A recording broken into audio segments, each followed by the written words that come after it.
नमस्कार दोस्तों, welcome back to money matters. बात करेंगे आज चंबल फर्टिलाइजर लिमिटेड के ऊपर। लास्ट वीडियो इस पे दिया था अक्टूबर 2023 में, जब स्टॉक लगभग 280 रुपए 75 रुपए के आसपास ट्रेड कर रहा था। तब हमने बात करी थी कि स्टॉक यहां से अच्छा मूव दे सकता है और मैं डेफिनेटली इन्वेस्ट करूंगा इस कंपनी में और आने वाले टाइम में मुझे 40-50% रिटर्न मिल सकता है।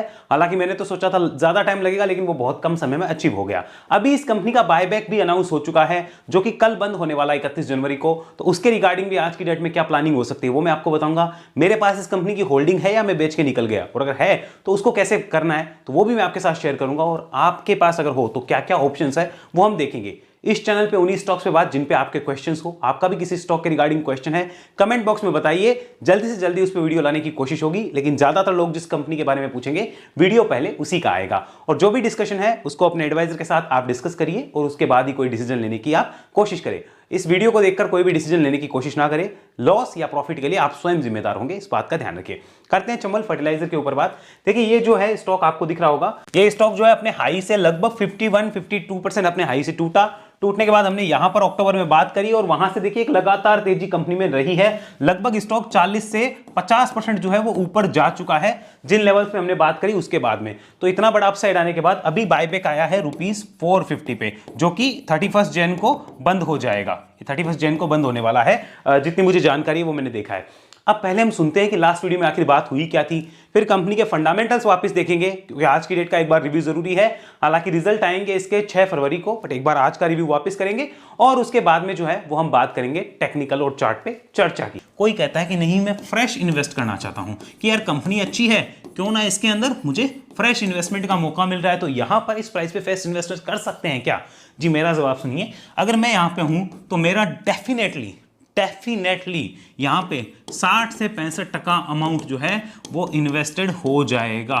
वो 60 से 65% अमाउंट मेरा इन्वेस्टेड हो जाएगा 290 के आसपास। मैंने इस स्टॉक को कल ही बाय किया है, 195 क्वांटिटी है और इतनी ही एक बार ली है, क्योंकि बाकी नीचे आएगी तो लेंगे, कुछ और करेंगे। अभी मेरे पास फंड इतना ही था तो लगभग 50-55 हजार के माल लिया है हमने। लिया क्यों है सुनिए, फ्रेश इन्वेस्टमेंट के लिए 60 से 65%। रिमेनिंग कब लेना है? जब 200 के आसपास आएगा तब मैं इसको ऐड करूंगा। लेना मुझे 2 लाख का था, फंड इतना ही है तो एक बार इतने में ही काम करना पड़ेगा। फंड और आएगा, कहीं से और रिलीज होगा, किसी स्टॉक में प्रॉफिट आएगा तो उससे और कर लेंगे। फिर तो जैसा कि आपने सुना, क्लियरली मैंने बताया था कि यहां पर जो है मैं बाय करूंगा इसको। मैं बाय कर चुका हूं ऑलरेडी, मैं बाय कर चुका था यहां पर, और नीचे आएगा तो और लेंगे, बट नीचे मैं नहीं ले पाया। फिर स्टॉक जब वापस ऊपर गया तो मैंने 300 के आसपास और क्वांटिटी ऐड करी थी, और उसका मैंने क्या किया वो मैं आपके साथ शेयर करूंगा। लेकिन ध्यान से सुनिए, तब उस वीडियो में जो मैंने कॉन्फिडेंस से आपको बोला था कि ये डेफिनेटली बाय बनता है, तब भी बहुत लोगों को विश्वास नहीं हुआ, क्योंकि उनको लगता है चार्ट काम नहीं करता, फंडामेंटल काम करता है। फंडामेंटल वाले कहते हैं कि फंडामेंटल काम नहीं करता, चार्ट काम करता है। दोनों कंफ्यूजन में। एक्चुअल में ना तो चार्ट प्रॉपर काम करेगा ना फंडामेंटल प्रॉपर काम करेगा।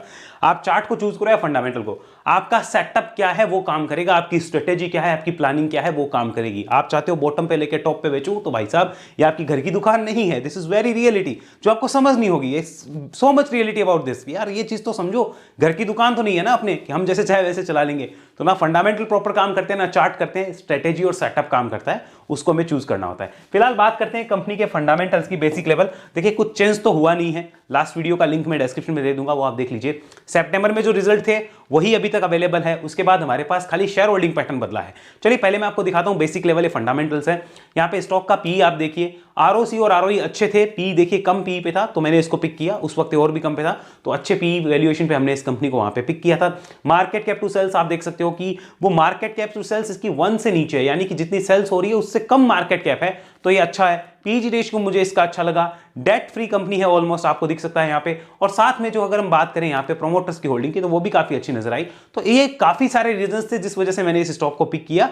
और यहां पर इन सब रीजन के बाद में हमने चेक करना है अब आज की डेट में शेयर होल्डिंग पैटर्न। तो शेयर होल्डिंग पैटर्न को देखिए, जब यहां पर लेने का समय था एक्चुअल में, तब तो पब्लिक ने लिया नहीं। आप देखिए, पब्लिक की होल्डिंग सितंबर से दिसंबर के बीच में कम हो गई, और लिया किसने? एफआईआईज ने। तो स्मार्ट प्लेयर्स वहां पे लेते हैं। मेरी उम्मीद है कि जैसे मैंने इस स्टॉक को पिक किया है, मैंने इस स्टॉक को लिया, आप में से भी कुछ स्टॉक इस कंपनी के कुछ स्टॉक्स अपने एडवाइजर से कंसल्ट करके आप लोगों ने लिए होंगे, और आप उस पब्लिक का हिस्सा नहीं हो जो यहां से माल बेच के निकल गई। आप उस पब्लिक का हिस्सा नहीं हो। मेरी ऐसी ही शुभकामनाएं हैं और ऐसी मैं उम्मीद करता हूं।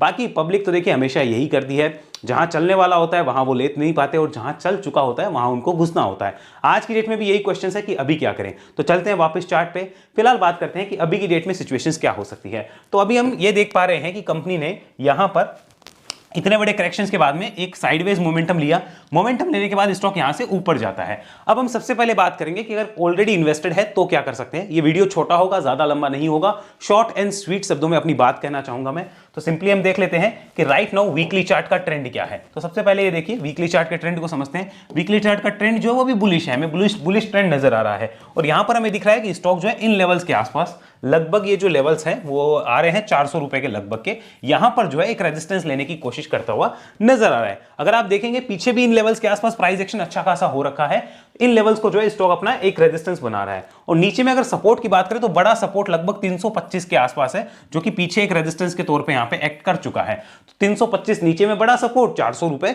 ऊपर में बड़ा सपोर्ट, ऊपर में बड़ा रेजिस्टेंस, ये हमें नजर आ रहा है। और अगर स्टॉक की आप जर्नी देखेंगे तो जितना गिरा था ऑलमोस्ट देखिए उसका हाफ जो है वो रिकवरी स्टॉक ले चुका है।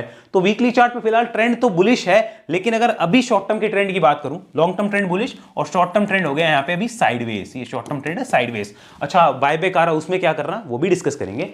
फिलहाल ट्रेंड देख लो, ये साइडवेज है। आइए मंथली चार्ट को देख लेते हैं, तीनों चार्ट के ट्रेंड देखेंगे, देन उसके बाद हम आगे का डिस्कशन जो है वो करने वाले हैं। तो ये मंथली चार्ट है, मंथली चार्ट का ट्रेंड क्या है।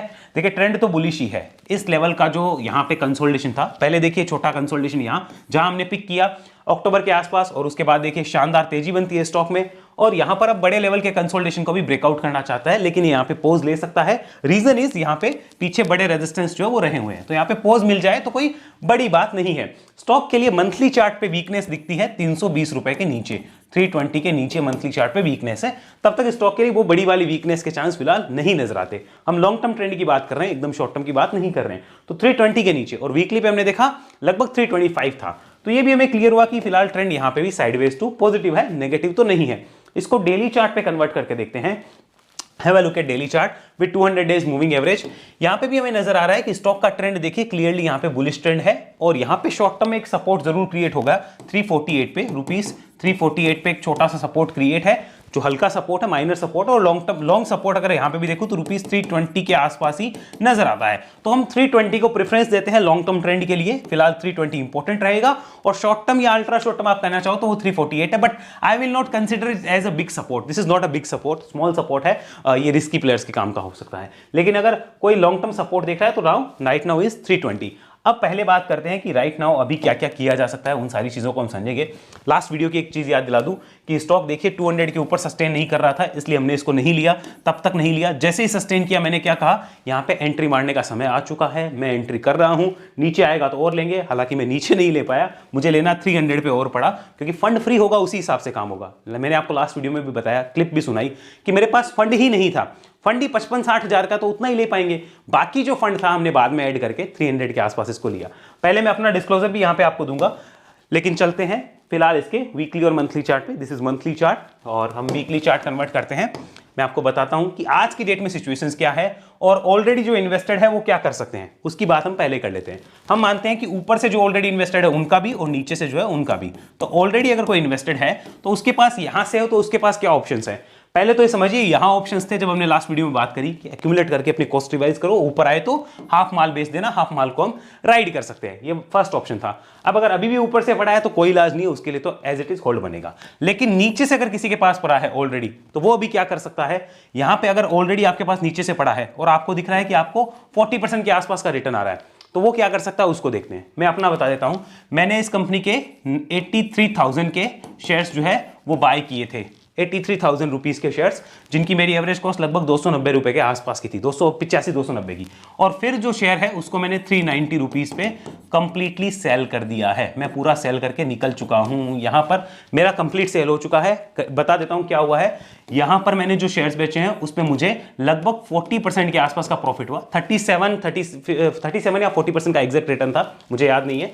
और उस कंपनी में मैंने 90 शेयर्स जो है वो फ्री के रख दिए हैं। तो 90 शेयर्स जो है वो मेरे पास अभी भी होल्डिंग में है। ये 90 शेयर्स कैसे हैं? ये फ्री वाले शेयर्स है। फ्री वाले शेयर्स क्या होते हैं भाई? फ्री वाले शेयर्स वो होते हैं कि हमने जो प्रॉफिट कमाए उतने अमाउंट के शेयर्स रख दिए। जैसे आपने 83,000 किसी कंपनी में लगाए, उसकी वैल्यू मानो अब 40,000 रुपए से बढ़ गई, सॉरी 32,000 रुपए से बढ़ गई, 30-32,000 रुपए से बढ़ गई, 32,000 रुपए आपने उसमें प्रॉफिट कमा लिया, तो 32,000 की वैल्यू तक के शेयर्स आप इसमें रख सकते हो। मैंने 90 शेयर्स ही रखे हैं, जो कि मेरा एक स्मॉल अमाउंट ऑफ प्रॉफिट है, लगभग 30,000 के आसपास का। वो शेयर्स मैंने रख के पूरा मैं एग्जिट कर चुका हूं। मेरे पास होल्डिंग में कितने शेयर्स हैं अभी? 90 ही शेयर्स हैं, ज्यादा नहीं है। क्यों? कैपिटल सब जगह है यार, खाली एक स्टॉक थोड़ी है मार्केट में लगी हुई है। तो 90 शेयर्स मेरे पास इसके होल्डिंग में, ये मैंने किया है, मेरे पास ऑलरेडी इन्वेस्टेड था। तो अब आज की डेट में कोई क्या कर सकता है और बायबैक के लिए क्या कर सकता है? देखो ध्यान से सुनो, अगर यहां पर है और आपको दिख रहा है कि यार आपको 30-40% रिटर्न आ रहा है, तो सिंपली क्या होना चाहिए? पहला अपने एडवाइजर के साथ डिस्कशन, पार्शियल प्रॉफिट बुक का डिस्कशन होना चाहिए कि पार्शियल प्रॉफिट बुक करो और कुछ क्वांटिटी को, मतलब स्मॉल क्वांटिटी जो है, अगर आपको यहां पर बायबैक में टेंडर करनी है तो बायबैक में कर दो। ₹450 पे कुछ तो शेयर एक्सेप्ट हो ही जाएंगे, 450 पे टेंडर कर देनी चाहिए कुछ क्वांटिटी, क्योंकि आपको मार्केट से बहुत अच्छा रेट मिल रहा है वहां पे। 450 के आसपास टेंडर करना चाहे तो कर सकते हैं। बाकी किसी का ये विचार है कि नहीं मेरे को यहाँ पे राइड करना है ईएमए के साथ, तो वो राइड कर सकता है, उसमें भी कोई आपत्ति नहीं है। लेकिन ध्यान रखिएगा उसके लिए फिर यहाँ पे 320 रुपीज का लेवल इंपॉर्टेंट रहेगा। तो अब आपको डिसाइड करना है कि आप कौन से मेथड को चूज करना चाहते हैं। मैंने तो बायबैक का अनाउंसमेंट सुनने से पहले ही 390 के आसपास जो है वो इसको निकाल दिया था। 390 के आसपास मैं निकल चुका था कि मेरे को कैपिटल चाहिए, मैं बायबैक के भरोसे नहीं रह सकता। और यहाँ पर मेरे पास अब 90 शेयर्स जो है वो इस कंपनी के पड़े हैं, जिनकी कॉस्ट काफ़ी नीचे है, तो मेरे को उसमें कोई चिंता नहीं है। लेकिन अगर आपके पास नीचे से है तो आपकी स्ट्रेटेजी क्या होनी चाहिए? या तो पार्शियल प्रॉफिट बुक कर लो, या फिर पार्शियल प्रॉफिट बुक करने के साथ साथ स्मॉल क्वांटिटी को बायबैक में टेंडर करो। आपको लगता है कि नहीं मेरे को तो कंप्लीट प्रॉफिट बुक करना है, आप कंप्लीट प्रॉफिट बुक करिए। आपको लगता है नहीं मेरे को राइड करना है, तो 320 के लेवल का ध्यान रखिए। अब डिसाइड आपको करना है, क्योंकि स्टॉक अब क्या हो गया, एक रेंज के अंदर जो बन चुका है, इस रेंज में जो है स्टॉक बन चुका है। अब इस रेंज से ऊपर नीचे जाएगा तब कुछ होगा। अब ऊपर जाएगा या नीचे जाएगा उस बात को देखना होगा, मार्केट क्या करता है। हम फिलहाल कुछ नहीं कह सकते, जो यहां से मूवमेंट आना था वो आ चुका है एक बार का। अब 400 के ऊपर ही नया मूव क्रिएट होगा, तब तक नहीं हो सकता।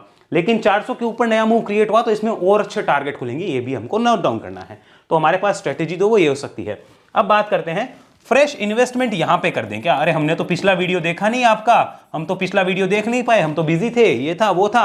आज की डेट का बताओ फ्रेश इन्वेस्ट कर ले क्या? तो ध्यान से सुनो, मैं अगर यहां पे हूं तो मेरा आंसर हो नो, मैं फ्रेश इन्वेस्ट अब नहीं कर सकता। रीजन इज वेरी सिंपल, मेरे लिए वो स्टॉक प्रेफरेबल है जो स्टॉक हाई से 40-50%, 60%, 70% नीचे मिल रहे हो, अच्छी कंपनीज। और ये अच्छी कंपनी किस बेसिस पे थी वो फंडामेंटल वीडियो आप देख सकते हो, तो वहां पर मेरे लिए वो प्रेफरेबल था। यहां पर मैं इसको फ्रेश इन्वेस्टमेंट के लिए बिल्कुल नहीं देखता, स्विंग के लिए देख सकता हूं।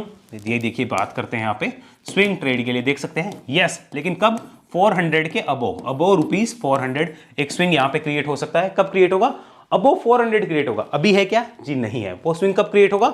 अबो 400 पे क्रिएट होगा। फिलहाल अगर कोई बात करे कि यहां पे कोई स्विंग बन रहा है, तो यहां पे फिलहाल कोई स्विंग है नहीं, वो 400 के ऊपर बनेगा। और उस केस में जो है यहां से स्टॉक जो है वो अच्छा मूव ले सकता है, जिसके अंदर स्टॉक ये वाला रेजिस्टेंस जो कि 420 का है, फिर 450, फिर 475 और फिर 500 प्लस के लेवल दिखा सकता है। तो 400 के ऊपर वो स्विंग है, और उस केस में ₹375 विल बी इंपॉर्टेंट सपोर्ट। ये मैं जरूर कर सकता हूं आगे भी, अगर मुझे 400 के ऊपर स्विंग का चांस मिले या फिर कोई नया सेटअप दिखे। फिलहाल ना तो कोई सेटअप है, यहाँ पे ये स्टॉक इस वेव के अंदर फंसा हुआ है, ना तो कोई सेटअप है, ना मेरे पास कोई स्विंग का चांस है, तो मैं स्विंग यहां कर नहीं सकता। फ्रेश इन्वेस्टमेंट मेरे रडार पे अब ये आएगा नहीं। Reason is very simple, this was the best time to invest, तब करना था, अब जा चुका तो जा चुका। दूसरी कंपनियां और भी बहुत है, अपॉर्चुनिटीज और भी बहुत है। Second channel the bull run stocks पे अभी 5 दिन पहले डाला था बजाज स्टील, वो 15-20% ऊपर आ गया। वीडियो डाला तब किसी ने देखा नहीं, वीडियो चल गया, स्टॉक चल गया, तो अब सब पूछ रहे हैं अब ले लूं क्या? अब इन बातों का कोई मैटर नहीं है, अब हो चुका काम, अब कोई मैटर नहीं करता। आगे और भी अपॉर्चुनिटीज आएगी, और भी बहुत सारे एनालिसिस मैं भी आपके सामने लाता रहूंगा। लेकिन this is not the fresh investment type stock, ये बेस्ट टाइम है, बेस्ट टाइम नहीं है। बाकी देखो, किसी को अगर लगता है कि भाई साहब 320 अपना इंपॉर्टेंट लेवल है, लगा के अपन कर सकते हैं, अभी भी फ्रेश इन्वेस्ट अपने को तो इसी कंपनी में करना है, तो 320 के लेवल का ध्यान रखिए। फिलहाल अगर मुझे पूछो तो मेरे लिए ये बेस्ट इन्वेस्टमेंट स्टॉक अब नहीं है। यहां पर था तो था, बिल्कुल था, तब तो एकदम छाती ठोक के मैंने कहा डेफिनेटली लेंगे। अभी नो, मेरे लिए नो है। बाकी कोई रिस्की प्लेयर है, किसी को लगता है नहीं मैं तो ले सकता हूं, मुझे चंबल को लेके अच्छी न्यूज आ रही है, मुझे लगता है कि चंबल अच्छा जाएगा, तो उसको लेना है, तो ध्यान रखना कि एडवाइजर के साथ बात करके 320 को नोट डाउन रखे माइंड में, 320 के लेवल को नोट डाउन रखना, बस सिंपल सी बात है, क्लियर आपको करना है। सो ये चंबल के ऊपर एक छोटा सा अपडेट था, जो आप लोगों ने मांगा था। बायबैक के रिगार्डिंग भी मैंने आपको बता दिया, टेंडर करना है तो आप ध्यान रखिए, टेंडर करने के लिए आपके शेयर अगर होते हैं बायबैक में तो अच्छा रिटर्न आपको मिल सकता है। रिक्वायरमेंट आपको क्लियर करनी होगी। बहुत से लोग तो बायबैक के लिए यहां बाय करेंगे, अरे भाई तुम बायबैक के लिए बाय करो लेकिन टेंडर हो जाएगा क्या, ये तो निश्चित नहीं है ना। ज्यादातर चांस यही होंगे कि आपके कुछ एक शेयर से टेंडर होंगे, सारे के सारे बायबैक में नहीं जाते हैं। कोई बायबैक बहुत बड़ा नहीं है, इस बात को भी आप नोट डाउन रखिए। आई होप आपको सब कुछ क्लियर हुआ है। ऐसी एनालिसिस सीखना चाहते हैं तो उसके लिए वेब एनालिसिस में आइए, डिटेल आपको डिस्क्रिप्शन में मिल जाएगी। और चैनल की मेंबरशिप लेना चाहते हैं तो डायमंड मेंबरशिप के बेनिफिट भी आप देख सकते हो ज्वाइन बटन पे क्लिक करके। और सबसे अच्छी जो मेंबरशिप हमारी that is STP chart scanner, जहां हम इंपॉर्टेंट चार्ट आपके साथ शेयर करते रहते हैं। अगले वीडियो मिलेंगे, तब तक के लिए धन्यवाद। जय हिंद, जय भारत।